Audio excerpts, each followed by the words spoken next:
I know personally in building my coaching business to now achieving 3 consecutive multi-six-figure years, there's many beliefs that I once held on to for way too long early on in my journey that kept me staying stuck and in the same spot for much longer than what I needed to, and ultimately slowed my progression and growth in being able to get to this point where I am today with my online business. So to save you the time that I wasted in holding on to these beliefs, up ahead I'm going to share with you 5 myths that I held on to for way too long in my journey that kept me staying stuck, that I have now debunked through the growth, experience, and results that I've been able to produce today. So to get into today's video, for those that have been following along with my content recently, you may have heard the news that I just launched my new book, The Profit Prediction Formula. This book came about after I achieved my 3rd consecutive multi-six-figure year in my coaching business, where I decided to look back at my journey to building my business to this point as I'm crossing 7 figures and package it into a framework and a simple and easy to follow guide that anybody can take and apply to put themselves in a position to build a predictable 6-figure coaching business. Now, the content that I shared in this book, if I were to try to write this book when I was just getting started, would not have been possible, because through working with hundreds of clients and building skills and experience that I have now to get to this point, I can now see things in my business completely differently than what I could once see them as years ago. This journey to bringing the book to life forced me to think about where I was at in my journey early on versus the reality that I've built for my business right now. And through that process, I could clearly see that there's many beliefs and myths that I once felt were reality at the time that I was holding on to for far too long that was literally keeping me stuck in the same spot. So in honor of us launching my new book, sharing my journey to building my business to where I am today, I want to take this time in this video up ahead today to talk specifically on 5 myths that I once thought were ultimate realities that kept me staying stuck in my online business for far too long. And hopefully for those of you here watching, save you the time, energy, and effort that I wasted holding on to these earlier on in my journey. The first belief that I held on to for way too long early in my journey that's really stopped me from ever achieving the income goals that I wanted sooner than later on was the fact that I felt I needed more cash and capital to get started and to successfully launch my online business. Now, there's a few reasons I was thinking this, but a lot of it to me comes back to the business models that I was looking at as opportunities for me to get my business off the ground. And you see, in the back of my mind, I was always thinking of other components as well, such as I need an LLC to get started with a business. I need a website. I need all of these things, and all of these things cost money to create, to build, and to bring to life, which is money that I didn't have at that point in my journey. In addition to that, I was also looking into business models that required investments and capital and cash to get started doing it, such as Amazon FBA, where I had to invest into inventory and products just to get the business going and have a chance to make sales. Now, this is the model I ended up starting with without really realizing all of the additional costs that come with me just sourcing the inventory itself. At the time, I was a broke college student with little to no money, paying for rent, paying for school, paying for food, paying for all these things that I had to pay for to live. And I was looking at business models that required an expense and investment for me to simply get going and attempt to see if it could even work. And if I were to go back and redo this, I definitely would not focus on these models, because this is ultimately the step that I took initially after taking a chunk of time to save up that capital and save up that cash with this mindset. I thought, hey, now that I have this money saved, I can officially start my business and kick off this online business journey. And that first journey for me was with Amazon FBA. I did a few things online prior to that, making some small chunks of money doing Instagram shoutouts, growing an Instagram page organically, running paid shoutouts for it, and doing some services on the side for clients. But this to me was what I felt like was my real business that was eventually going to come to life in a way that would provide for me, provide for my family, create the freedom and the life that I wanted. But the only way to get going with it was to first source the product and bring the inventory into Amazon FBA so I could start launching my listing and selling the product. So in order for me to even have a chance to make any sales, I had to invest $2,500 into inventory. Long story short, for those of you here that are familiar with my journey, you know that this ultimately ended into being one of my initial failures that led to being a stepping stone to my success. But after investing that $2,500, product sales started to take off in the first week, then they went flat, and then I was in a position where I had to liquidate my inventory and get out of the business. Ultimately, spending months of time, energy, and effort, along with cash along with it, to end up in the same position just a few months later. All of this could have been avoided if I simply would have shifted my belief earlier in my journey of I don't need capital to get started with my online business. And in fact, the business models and opportunities that I should have been focused on at the time to get my business going were models that required me to have no money to start, or very little to no money to begin. Because at the end of the day, if for me to launch a business, I have to spend $2,000, $3,000, $4,000 in testing first just to have a chance to make a sale, I'm putting myself in a position to fail as a beginner. And this is why in my position now, where I'm at with my business now, I can strongly encourage and suggest those of you here starting at zero with little to no money to get started, business opportunities that involve you to have to source and hold inventory before you're able to sell, or even business opportunities such as investing in real estate that require more capital to get started are not the way that you should begin or consider beginning with your online business. The best way to begin is to focus on models that require you to have little or no capital to get going. Launching a course, launching a coaching product. These are offers that you can create based on the skill set that you have now or have developed or are developing, and in turn wrap it into an offer that you can go out and sell organically right away with zero cash or capital invested into it, leading you to whenever you make that first sale or second sale, this now is bringing you into profit and bringing cash flow into your business and into your life. Whereas if you're going the other approach where you're taking the mindset of I need to have cash to start my business, and you pick a model that requires you to make that larger upfront investment, first you have to validate the idea, then you have to be able to get some sales coming in, and at that point, even as sales are coming in, you're paying off the sunk costs you already lost in the initial investment. Belief number 2 that I held on to for way too long early in my journey, this was shortly after this first belief started to break away, and I started to realize, hey, I don't need cash to start my business. This is where I'd made the decision to start my business by leveraging organic marketing using Facebook and selling info-based products on Facebook itself. The belief I ran into here was that in order for me to do this, I need to have a large following. I need to have a massive following, or at least a large following, to be able to get the attention that I need to make the sales that I want. And I think a lot of this in my mind at that time was around this mindset of the only way to make sales is to get traffic, for people to click on links and click on pages, go to those pages and check out and buy. But the reality was I didn't need any of that. See, I was following all these gurus and big names that had a massive following that could go out and put up a story post for a product that they were selling, link to it, and get a bunch of people coming inbound, reaching out and saying, hey, send me the link, send me the info, send me the link, and they'd be making sales right and left. So in my mind, I thought, if I have a website and a landing page for my product, if I have a massive following, and I can use my content to create traffic from that following to this page, I'm gonna make sales. But the reality was I didn't need any of that. In fact, this mindset was only slowing my ability to get my business off the ground further, because I was always waiting, like I was in the first belief of when I get that cash, then I can really launch my business. Now I was shifting to when I get the following, then my business will really start to come to life. And although it's a good goal to focus on building your following, the point is you don't need a massive following to build a successful or a six-figure online business. And it wasn't until I generated 6 figures through a following of literally less than 1,000 people, and this made me realize I can generate a really good income with a very small following. And this in turn gave me control back to where I was now. I didn't have a big following, I didn't have a massive audience.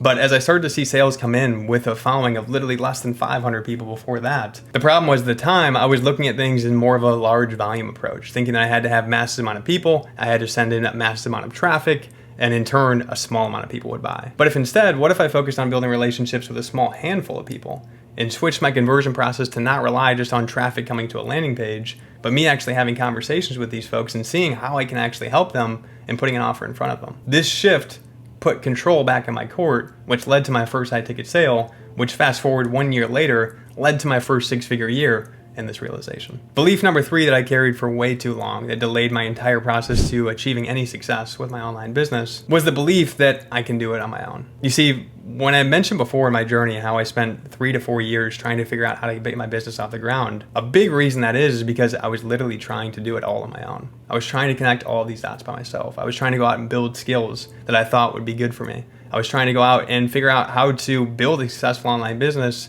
by learning from free content that I was watching from others that I looked up to in the online space. And after literally 4 years of not seeing any success come from that, I realized it's time to try something different. It's time to invest into a plan and invest into a system that's proven to work with somebody that's gone where I want to go and that's been in my shoes before. And if I can give myself with that, we can see from there if this is making a difference in my journey and my progression towards achieving the results that I want.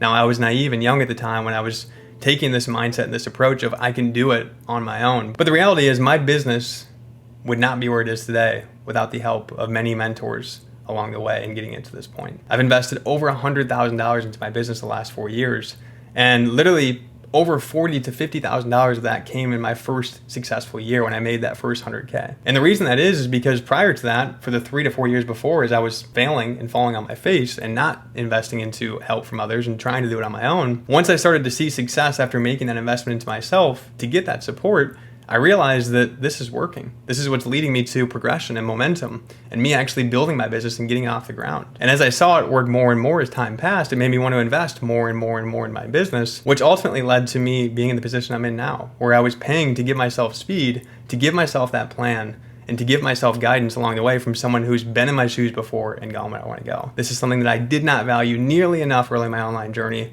and because of it, I stayed stuck at zero for way too long. If I were to go back, I would take away that mindset of I need capital to start my business by investing into inventory and products, and instead take that capital that I'm saving up, and the first investment that I ever make is in mentorship or guidance from someone that's been where I want to go, from someone that's where I want to be and has been in my shoes before. That, without a doubt, is a much smarter use of money in my business at the time than investing into inventory and a product that I don't know whether or not it will succeed or fail. If I'm investing in myself, my education, and a mentor early in my journey, I'm putting control in my court. And I'm betting on myself to know that, hey, if I follow what I learned from this mentor and I take his guidance and listen to it, then I have that control to do that output, to put in that work, and to create the results that I want. Investing in myself, my skill set, and my own education is an investment that I know without a doubt will lead to positive ROI. And it's an investment that I wish I would have made sooner in my journey, and I wish I would not have had the belief of I can do it on my own, I can figure this out by myself, because if I would have shifted that belief sooner, I would have been able to get to this point in my business and the success much sooner in my journey than I have now. Belief number 5 is one that those of you here that are organic marketers right now on Facebook, you may get a kick out of this one because you may feel that you need to do the same thing right now as well. And that is the belief that you need to share constant income screenshots to be able to maintain momentum and keep growing your business. You see, this belief came to me actually as I was starting to see success online during that first growth year when I hit that first 6-figure year. Along the journey and getting there, when I was generating my first high ticket sale, my first 5K month, my first 10K month, I was documenting and sharing that journey with my audience. I was taking them along the ride and showing them, hey, I just went from 0 to my first 5K month to my first 10K month over these last 4 months. And this was leading to a lot of buzz and a lot of people reaching out to me asking how I was doing this. But ultimately, it led to this belief in my mind that the way to attract more people is to show screenshots of the results that I'm producing. And then I realized as time continued to pass, it was actually causing me to feel misaligned. And I wasn't feeling internally right myself doing this because I felt like I was just showing income screenshots, and selling people into an opportunity rather than providing a solution to a problem. Now, for those of you here in the MMO or make money online space, teaching others how to make more money with their online business, I think it's very easy to get caught up in this cycle of I need to share income screenshots to continue to enroll new clients. But the reality is it's completely wrong. It's a fake belief that I think stems from what we do earlier on in our journey to get started, when we realize when we're sharing those wins, when we're sharing those screenshots, when we're sharing that income when they come in early, and we see what comes from it, it makes us feel and believe that we need to continue to do that thing going forward, otherwise we're going to lose it, and it's going to go away. But it wasn't until for me, after I hit that 6-figure year, I started to slowly and progressively stop sharing income screenshots. Not because I wasn't having them to share consistently, because I was. In fact, I had larger numbers to share than what I ever had before in my Stripe account, in my PayPal account, in our payment processors. The reason I didn't do it is because it didn't align with me and the style that I like to leverage when marketing my offers and my business. It's one thing for me to share results that I'm producing for my clients or helping my clients produce in their business. And another thing for me to share results of my own. But if I'm relying on my own income screenshots every single day to keep my business afloat and to keep new people coming in, do I really have a business? And that's the question that I honestly asked myself. And it wasn't until that moment that I finally decided, okay, let's stop sharing these screenshots and see what happens. And guess what happened? Nothing changed. My results continue to grow. I continue to take on clients. And I realized that this fake belief of that I needed to use these income shots to bring in more clients and to grow my business was actually a false belief. And it wasn't until I actually tested it to realize that that is the case. And this goes for many other elements of my business that I thought early on I had to keep doing to continue to maintain the results that I was getting. For my Facebook organic marketers, priming my Facebook feed, doing this every single day and engaging with others on my Facebook for 15 to 20 minutes. This is a belief early on in my organic journey that I was holding on to so tightly, along with this income screenshot belief, that I felt like if I were to let it go, my business would vanish and fade away. And I'm sure many of you out there watching this feel the same way about some activities that you're doing in your business now that you've always done to get to where you are. Whether it's a mentor looking into your business and seeing you still do these things and seeing you still feel the need to do these things, and if you don't, your business won't grow, and hearing them tell you to stop doing it, or whether it's you deciding, hey, I'm going to actually run a test on my own here and stop doing this and see what happens. just like I did. I encourage you to think differently about those things in your mind that you're telling yourself that I need to do these things to get to what I want.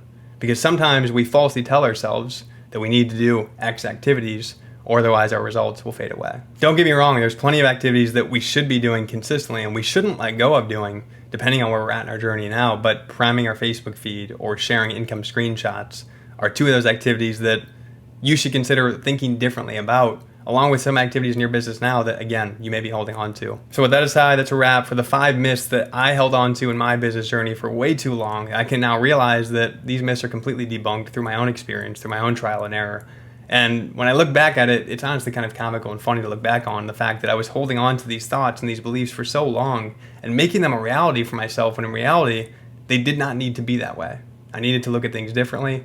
And sometimes it takes experiencing it for yourself, finding out that lesson yourself, to really allow you to see, hey, it's time to change things, it's time to do things differently. And ultimately, the reason I made this video is to give you guys a transparent look at a few beliefs that I know without a doubt held me back from achieving the level of success that I have now. And for those of you here that may be holding on to the same beliefs, it's likely doing the same thing for you and slowing your road to growth. So consider using this video as a sign to look at things a little bit differently.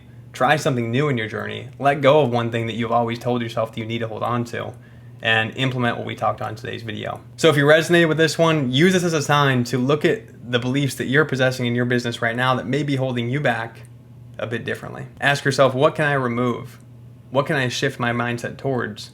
And if I do, rather than looking at it from a scarcity mindset of what will I lose because of this, instead, look at it from the mindset of what might I gain by trying this. With that said, that's a wrap for this one. If you got value from it, as always, be sure to smash that thumbs up button below and hit the subscribe button if you've not yet already, so you don't miss out on any future content that we drop on the channel. And if you did get value from this one, let me know in the comments below as well which belief that you may be holding on to right now or that you resonated with that we talked on here today. And with that said, I'll leave some more videos up here at the end that may be helpful and relevant to you. But as always, appreciate you taking the time to hang out with me and watch this one. I look forward to seeing you back in the next video very soon.